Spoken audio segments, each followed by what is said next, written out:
how do you analyze and value companies like Bank of America, Merrill Lynch, and other commercial banks? Derivatives do complicate the problem very dramatically. Now they are moving away to being collateralized, which helps. But there's no question that if you ask me to describe the derivative position of the B of A, for example, I would know that they have done a conscientious job and worked hard at properly evaluating. But the great danger in derivatives is if there's a discontinuity.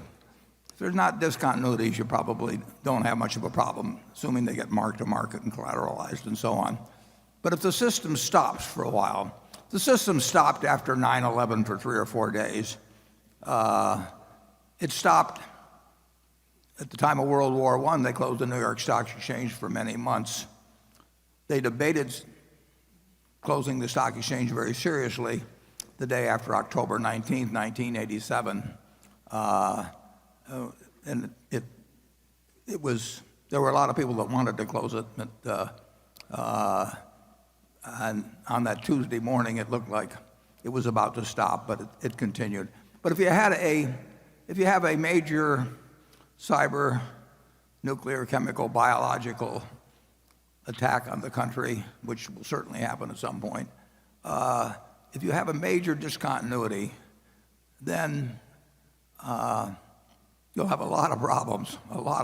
But you will also, when things reopen, you will find there can be enormous gaps in things that you thought were fully protected by collateral and that sort of thing, or netting arrangements and that type of thing. So I regard very large derivative positions as dangerous.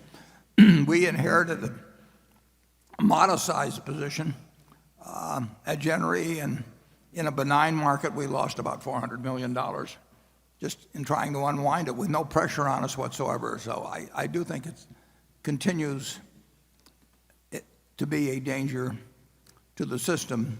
By the way, the accountants blessed that big derivative position as being worth a lot of money. They were only off, what, many hundreds of millions. Yeah, well, Charlie found one position when he was on the audit committee at Solomon. I think it was mismarked by $20 million. And I actually, by happenstance, I do know of one incredibly mismarked position. Doesn't affect any of our operations, but it almost staggers the mind to know the way that position is marked, and you can only come to the conclusion that some trader somehow got influenced whoever did mark it, or marked it himself, heaven forbid, and probably just influenced someone, or they didn't know enough. Some of these things get so complicated, they are very hard to evaluate. That's the kind that have the most profit in them usually, so they were quite enthusiastic about those when we were at Solomon.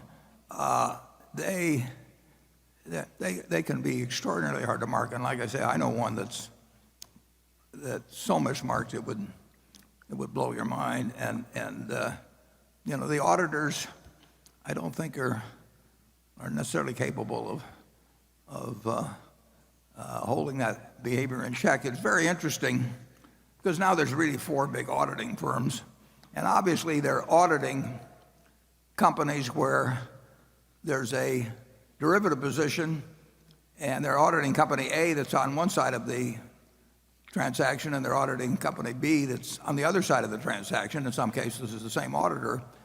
And I will guarantee you that there's plenty of times when the marks on what they're attesting to are significantly different, which would be an interesting exercise to pursue in terms of checking those numbers out.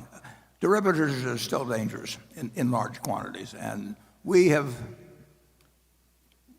would not do them on a collateralized basis, because if there was a discontinuity, I don't know exactly where we would end up, and I'm never going to get us in a position where we could have money demanded of us and not be able to fulfill it with ease and with me sleeping well. So we won't engage in it. We've got some in runoff that so far we've made money and had the use of money for a decade or more. I mean, it's been very attractive for us, but that does not entice me at all into doing any derivative transactions that would involve collateral, and collateral is not required. It's still a potential a time bomb in the system. Anything where discontinuities, and basically that means closing up, stopping trading markets from functioning. Anything where discontinuities can exist can be real poison in markets. Kuwait, some years ago, went to a very delayed system on settlement of stock purchases, so that you didn't have to settle up for 6 months or thereabouts. And it caused all kinds of problems because you've got an IOU from somebody for 6 months, and if you got zillions of those, a lot of trouble can ensue. So I agree with your general caution. I'm not in the least troubled by our Bank of America investment, nor our Wells Fargo. We added to Wells Fargo, and our Bank of America position right now is a preferred stock, but we're very likely to exercise the warrants on that. On the other hand, there are a great number of banks in the world.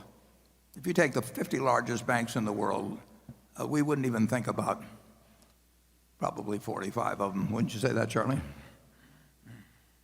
Well, we're in the awkward position where I think we'll probably make about $20 billion out of derivatives and just those few contracts that you and Ajit did years ago. All that said, we're different from the banks. We would really prefer it if those derivatives had been illegal for us to buy. It would have been better for our country.